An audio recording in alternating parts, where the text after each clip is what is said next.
En este video les voy a contar un método numérico para hallar raíces, ¿sí? Este método se llama método iterativo de punto fijo o iteración de punto fijo. Es otro método, al igual que el método de disección, que les permite hallar raíces de una función, ¿sí?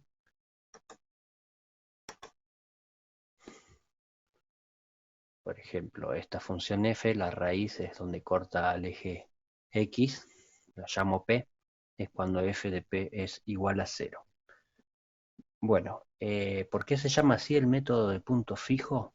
Bueno, porque en realidad lo que resuelve no es directamente encontrar una raíz de f, sino que lo que busca es hallar el punto fijo de una función. ¿Y qué es el punto fijo? Bueno, el punto fijo es un valor, como dice acá, eh, tal que la función vale el mismo valor. O sea, p es un punto fijo de una función g si g de p es igual a p. ¿Sí? Raíz de f era que f de p sea 0. Punto fijo es que g de p sea igual a p. Gráficamente esto se ve viendo que un punto fijo es el punto donde la gráfica de la función corta a la recta y igual a x, ¿sí? Entonces en este caso este punto P es igual al punto P de acá, ¿sí? Pues bueno, son problemas equivalentes, ¿sí?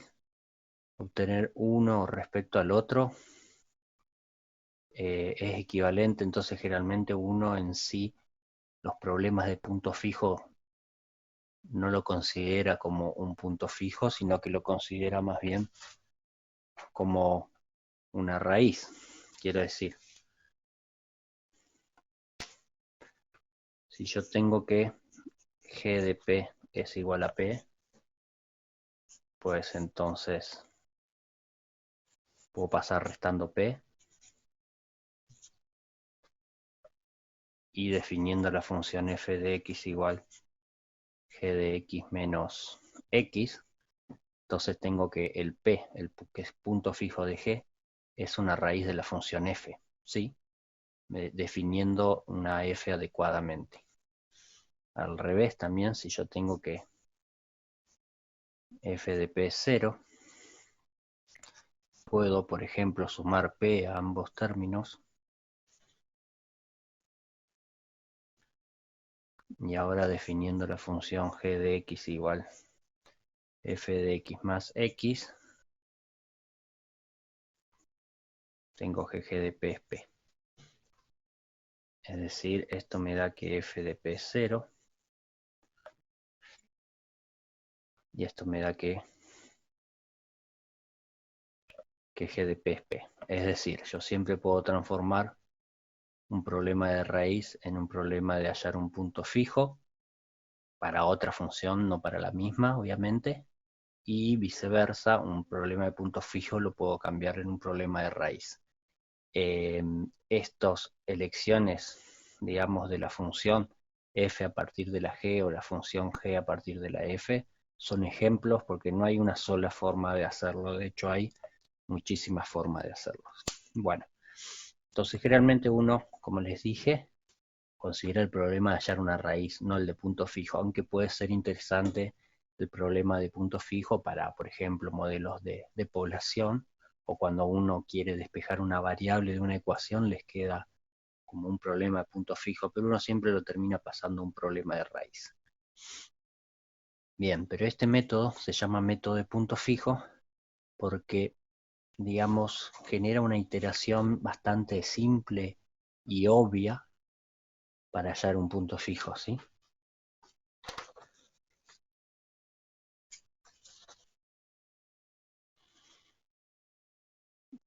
¿Qué es lo que hace la iteración de punto fijo? Bueno, empezando con un x0 inicial, voy a ir generando puntos, x1, x2, x3, voy a armar una sucesión de puntos infinitas, y lo hago infinitas veces, mediante esta simple operación. Xn más 1 es igual a g de xn, o sea, el valor anterior. Empezando en n igual a 0, sería el primer punto que defino acá es x1, y x1 lo defino como g de x0, x2 va a ser g de x1, el que obtuve recién, x3 va a ser g de x2, y así sucesivamente, y obtengo una sucesión de puntos, ¿sí? Entonces, esta es la definición de la iteración de punto fijo. Está bueno aclarar dos objetos que tenemos que se llaman puntos fijos. Una cosa es el número punto fijo de una función g, ¿sí? Que es el punto, digamos, que satisface esto que está acá. P es un punto fijo de g. Bien, eso es la definición de punto fijo. Y por otro lado está la iteración de punto fijo o el método iterativo de punto fijo que se define mediante esta forma, ¿sí? Bueno, como les dije, este método se puede usar para hallar raíces. Si uno transforma la ecuación original en otra cambiando la función, puedo utilizar este método, pero también cabe aclarar que un punto fijo, si uno lo que quiere buscar es un punto fijo, lo puedo hacer con este método o con cualquier otro método para hallar raíces. Quiero decir, puedo usar el método de disección si quiero para hallar un punto fijo, si agarro, transformo este problema en un equivalente de hallar raíz, ¿sí? Bueno, tengan en cuenta que estamos siempre hablando de funciones continuas, ¿sí? Bueno, entonces les pregunto, a ver, yo generé esta sucesión, bien, de una forma súper sencilla. ¿Funciona este método? Quiero decir, esto, ¿qué me da? ¿No? Entonces analicemos. Supongamos el caso de, bueno, siempre una función continua. Y suponemos que tengo una sucesión. Pongamos que lo hice infinitas veces, una sucesión infinitas de puntos, dado por el método iterativo de punto fijo. O sea, empezando en un x0, fui generando x1, x2, x3, bla, bla, bla. Entonces, supongamos que esta sucesión converge. Quiero decir, converge a algún valor. xn tiende a p. Si xn tiende a p, observen que xn, este que está acá,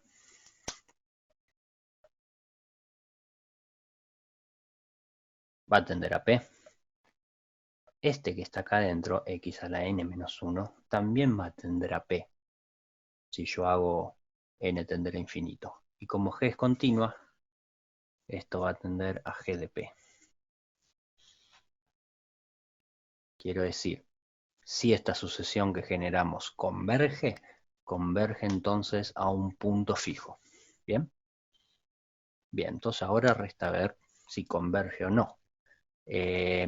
La respuesta es en algunos casos sí y en algunos casos no. Eso tiene que ver también cómo uno elija la función g. Partamos de un problema concreto, ¿sí? El problema de la esfera que se hunde. Este problema está planteado al inicio del capítulo 1. Uno tiene una esfera de radio R igual 10, que tiene una cierta densidad. Entonces uno la apoya en un líquido y quiere saber cuánto se va a hundir esa esfera. D es, digamos, una distancia al centro. D va a variar entre 0 y el diámetro de la esfera, que es 2 por R igual 20. Entonces, al principio del capítulo 1 está planteado el problema y se llega a que el problema hallar D equivale a resolver esta ecuación que está acá, una ecuación, digamos, polinómica de orden 3, donde D es lo que quiero hallar, R es el radio de la bola, y este número C es 4 por radio al cubo por ρ, donde ρ es la densidad. O sea, 3 por R es un número fijo y C también lo es. Y D, que es el hundimiento, es mi incógnita, está entre 0 y 2R. Entonces, como les dije, tengo que resolver esta ecuación, que sería hallar una raíz de esta función que está acá. La variable puedo pensar que es d. Entonces vamos a transformarla en un problema de punto fijo para poder resolverla mediante este método que acabamos de ver. Entonces lo que debería hacer acá es despejar d, ¿sí? No voy a hacer ese que hicimos de sumarle d a cada término porque no es un caso que dé buenos resultados, pero como les dije hay prácticamente infinitas formas de transformar este problema en uno de hallar un punto fijo. Una de estas formas es esto. Voy a despejar el d que está al cuadrado. O sea, pasa sumando este término. Y ahora paso dividiendo 3r. Y luego de que paso dividiendo 3r, le aplico raíz cuadrada a todos. Acá lo escribí al revés. Entonces fíjense que este problema es equivalente a esto. Esto significa que va para los dos lados. Puede ir de acá para allá y de acá para allá. Entonces quiere decir que si tomo esta función, pues el d que me cumple esto es un punto fijo de g. ¿Sí? Entonces esta es la función con la que voy a hacer la iteración de punto fijo. ¿Sí? Bueno, estamos ahora en Octave.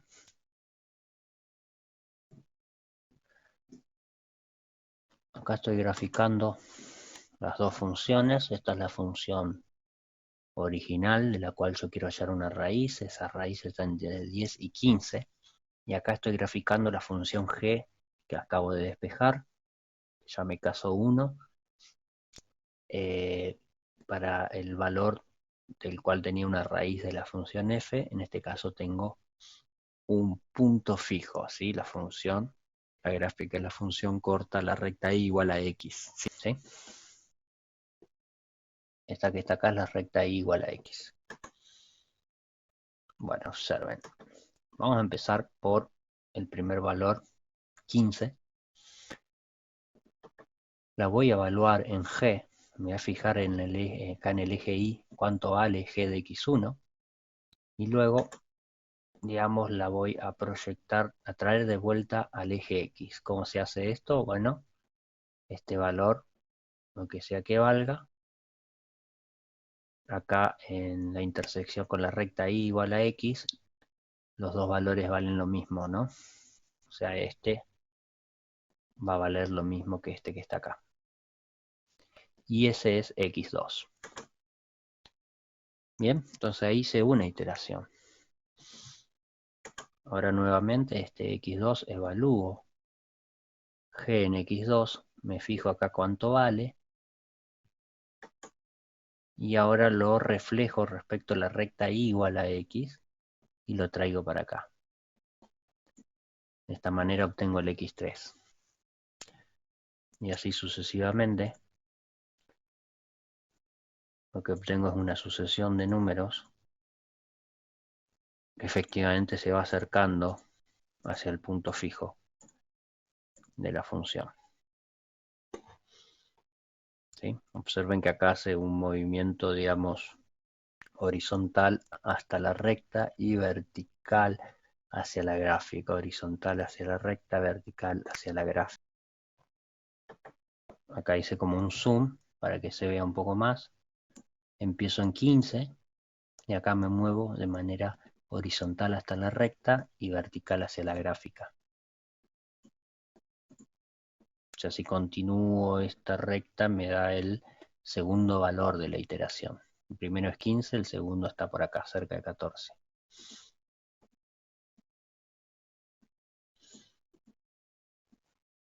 Bien, entonces gráficamente no solo es fácil, sino que es divertido ver cómo funciona el método de punto fijo. Si acá hiciera más zoom, se verá que la vigorita sigue hasta llegar a este punto. Y después, bueno, uno va mirando cuál es el valor que uno obtiene, ¿no? Ese es el punto fijo. Bueno, entonces miremos acá. Vamos a hacer otro despeje. Como les dije, hay muchas formas. En este caso me quedo con el d al cubo. Paso el otro del otro lado del igual y aplico raíz cúbica. Entonces me queda que D es igual a G de D, donde G es esta función que está acá. Este es el gráfico de la F en comparación con el gráfico de la G. Fíjense que la función está cortando también a la recta y igual a X. Entonces, de vuelta empecemos a hacer, digamos, la iteración. Empezando en 15, vamos a hacer la vigorita, pero ahora fíjense que la vigorita se va a ir para el otro lado, ¿sí? Recuerden que verticalmente voy a hacer la función y horizontalmente hasta la recta y igual a X. Ahí obtuve X2, ¿sí? Aquí obtuve X3 si lo miro acá. La cosa es que esto no sé a dónde está yendo, pero claramente X1, X2, X3, X4, X5 se está alejando. ¿Sí? En vez de acercarse, se está alejando de mi punto fijo. Entonces, para esa elección de G que obtuve, esto no funciona. ¿Sí? Vamos a comparar un poco las gráficas. Observen, este era el caso en que convergía. Acá se puede ver que la función roja está dentro de este cono. ¿Sí? Esto se puede decir que, bueno, esta función de acá arriba tiene pendiente 1 y esta función de abajo, o sea, esta recta tiene pendiente 1 y esta recta tiene pendiente menos 1. Y por lo tanto la función G, función roja, si uno la mira por lo menos en toda esta gráfica, tiene una pendiente que está entre menos 1 y 1, ¿no? Es una pendiente positiva, claramente porque está creciendo, pero no supera al valor 1, ¿sí? En cambio, el otro caso, este es el segundo caso donde el método de punto fijo se alejó del punto fijo en lugar de acercarse. Y fíjense lo que sucede, comparándola con el caso anterior, la gráfica de la función g no está dentro de este cono, tiene una pendiente positiva y se puede decir que esa pendiente es mayor a 1, ya que esta recta tiene pendiente 1, esta función tiene pendiente mayor a 1, ¿sí? O en este caso, voy a sacar factor común de,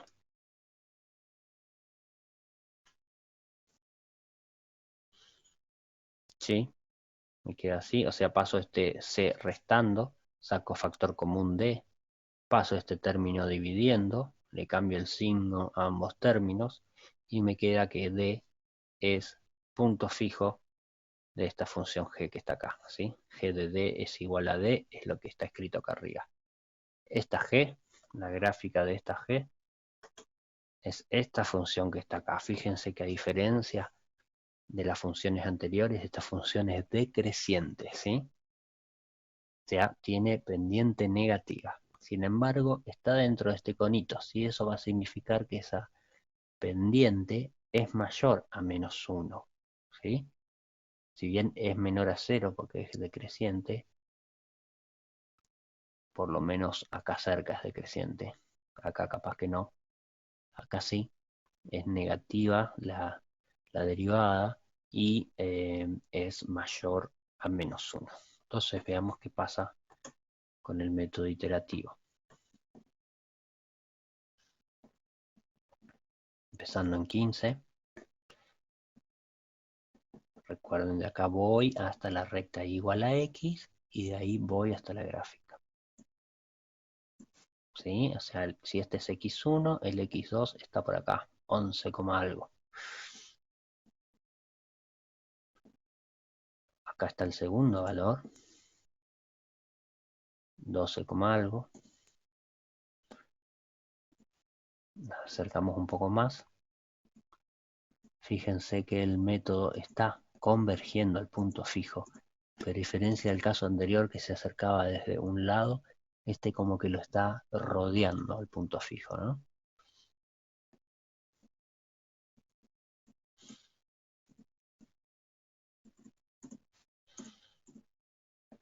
A ver cuánto me da el P.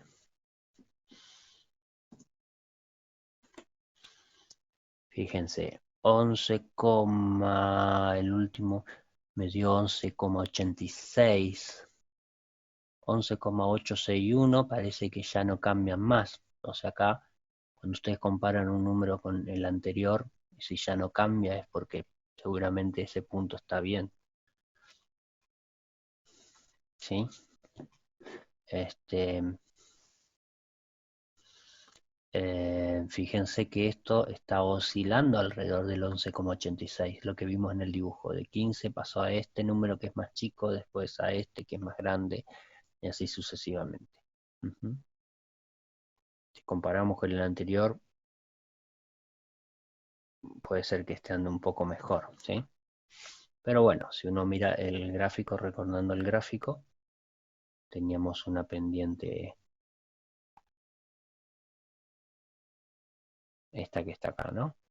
Una pendiente, podemos decir que esta función tiene la pendiente controlada por menos 1 y 1, ¿sí? O sea, decir que la gráfica está dentro de estas dos rectas que tienen pendiente 1 y menos 1, es equivalente a decir que la pendiente de esta función, o sea, la derivada, está entre menos 1 y 1. Y eso es lo que llamamos, digamos, en el libro teorema 15. ¿Sí? Entonces, ese teorema dice que si tengo un punto fijo de g y la función g es C1, quiere decir tiene hasta una derivada continua en un intervalo ahí, ese intervalo ahí es un entorno alrededor de P. ¿Sí? Delta es un número positivo, o sea que es P menos delta, P más delta.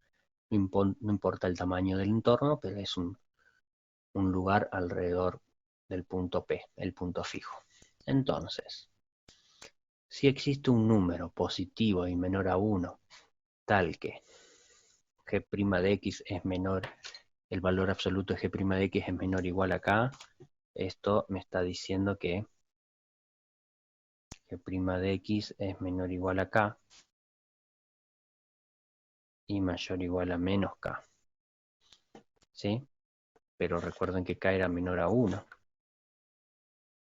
Bueno, estoy diciendo que la derivada está entre menos 1 y 1. ¿Sí? Entonces, si eso sucede, entonces la iteración de punto fijo, o sea, la sucesión xn generada por esto, converge al punto fijo para cualquier valor de x0 que uno le ponga, siempre que ese x0 esté dentro de este entorno alrededor de P. El sombrero que le pongo acá, las rayas, significa que también estoy considerando ambos bordes de ese entorno. Bien, la interpretación geométrica de eso es como les dije, es como se ve acá. Este es un caso de pendiente negativa. La derivada está entre menos 1 y 0 en un entorno que puedo decir que viene más o menos desde acá. 7, pongámosle, hasta 15. En ese entorno seguramente, por lo menos entre 10 y 15, seguro, la pendiente es mayor a menos 1 y menor a 0. O sea que puedo encontrar un valor K adecuado. ¿Sí?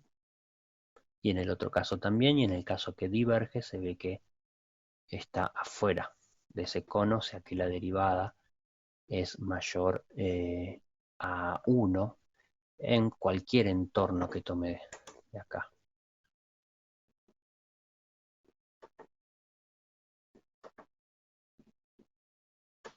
Este caso. No importa qué tan chico sea el entorno alrededor de este punto, la derivada siempre va a ser mayor a 1. Veamos otro caso.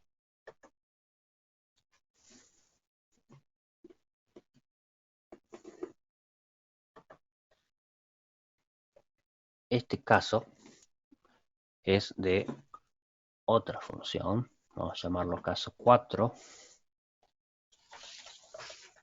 ¿Cómo lo obtengo? Bueno, en este caso, como hice antes, paso este c restando y acá saco factor común, pero acá saco factor común d cuadrado, no solo d. Paso este término dividiendo, le cambio el signo a ambos y ahora paso una raíz cuadrada. Observen que obviamente esto tiene que tener sentido, por lo menos para los valores que estoy tomando. En el caso del D, que tiene que estar entre 0 y 2R, esto está bien, es positivo, no hay problema de tomar esta raíz cuadrada. Entonces, este caso va a converger, estoy casi seguro, ¿no? Porque la gráfica está en este conito. Vamos a ver.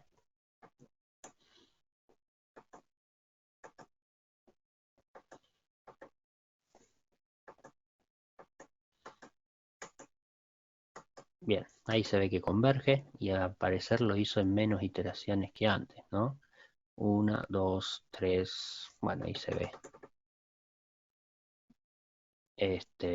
Fíjense que hay más movimiento horizontal que vertical en este caso. Estos son los valores que fui obtuviendo, ¿sí? Si los comparamos con esta primer columna, son las iteraciones del primer método, las primeras 9 iteraciones. Y estas son las iteraciones de este último método. De hecho, fíjense que acá 11,86 es un número que ya habíamos obtenido antes.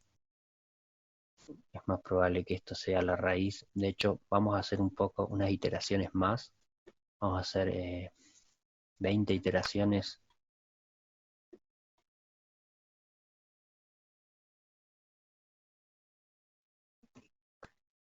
Estas son 20 iteraciones del primer método. Fíjense que este 11,86 recién aparece más o menos a partir de la 14, 15 por ahí iteración, aparece el 11,86. ¿Sí? Entonces, digamos, se puede decir que este convirgió más rápido que este.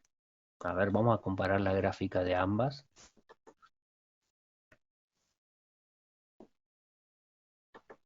Este es el primer caso.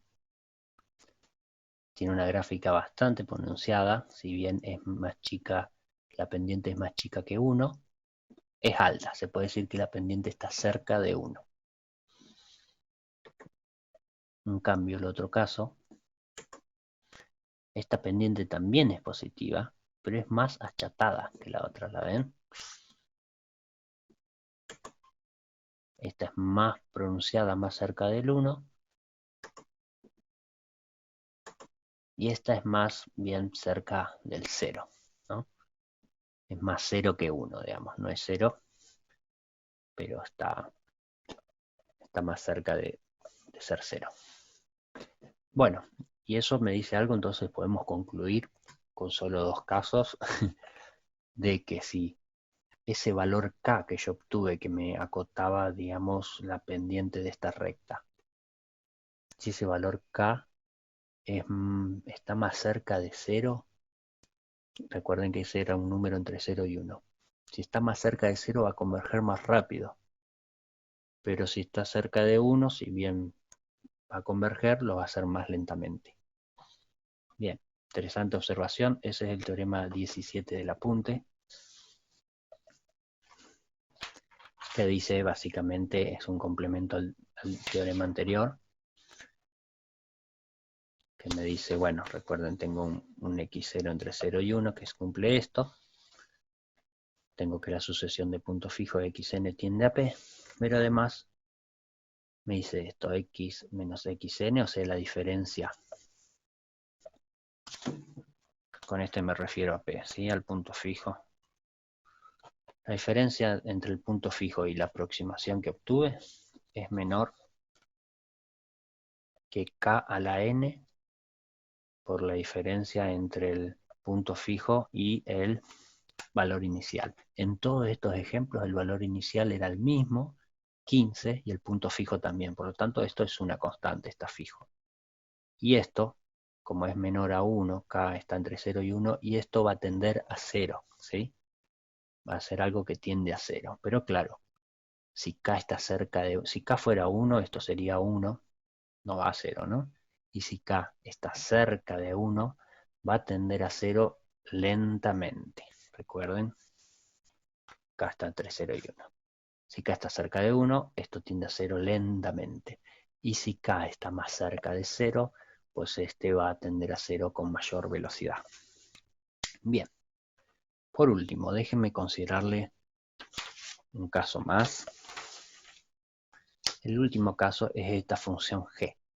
No le voy a mostrar cómo se despeja para hallar esta función. No es fácil de hacerlo. Y de hecho ya lo van a ver más adelante. Pero sí estaría bueno como ejercicio que comprueben que un punto fijo de esta función g es solución al problema del hundimiento de la esfera, ¿sí? Vamos a ver qué pasa en este último caso. Esta es la función g. Fíjense qué chata que es esta función, ¿no? De hecho, la pendiente de esta función es casi horizontal, una pendiente bastante cercana a cero. Eso significa que en los alrededores de este punto fijo puedo elegir una constante k bastante cerca de cero, ¿no? Y eso me va a dar una convergencia muy rápida. Eso es lo que le dice el teorema 17. De acá. De hecho, si miramos esta tabla comparativa, asumiendo ya que nuestra solución al problema, punto fijo de cualquiera de esta función g que estuvimos mirando, es 11,8615 si se quiere, se puede ver comparando los distintos casos, ¿sí? Esta es la primera que vimos, que tenía una pendiente más chica que 1, pero bastante cercana a la recta igual a x. Esta es la otra que tenía una pendiente más achatada, y esta es la que tenía la pendiente súper achatada. Y observen que, si bien este está lejos todavía del 11,86, este en 4 iteraciones ya ganó una precisión bastante impresionante. La precisión significa que ya no cambian más. Este 15,0 ya no vuelve a cambiar más en todas las iteraciones siguientes. Significa que seguro que ese es el resultado exacto, ¿no? Y de hecho todos estos números de acá ya no vuelven a cambiar. Entonces tuve toda esta precisión en realmente 4 iteraciones, es impresionante. Entonces, ¿cómo elijo yo esa función g? Pues eso lo van a ver más adelante, ¿sí? Bueno, para terminar, este método de punto fijo, primero no confundir con lo que es un punto fijo, el valor punto fijo con lo que es el método iterativo. Segundo, cuando ustedes les pidan hallar raíz, pueden usar el método de puntos fijos y si quieren transformando la ecuación en otra. Si les piden hallar un punto fijo, pueden usar este método, pero también pueden usar bisección si quieren, transformando el problema de hallar un punto fijo en hallar una raíz. Bueno, y esta iteración de punto fijo, como vieron, para algunas funciones va a andar bien, para otras no va a andar tan bien. De hecho, va a andar muy mal. Entonces, ¿por qué lo estudiamos? ¿No? En primer lugar, porque es súper simple, lo vieron cómo se define. En segundo lugar, hay mucha teoría acerca del método de punto fijo. Cuando mostré esos teoremas, son resultados muy importantes acerca de su convergencia a un resultado o no. Y por último, porque es la base de métodos mucho mejores que van a ver después, como el método de Newton o el método de la secante. Eso es todo.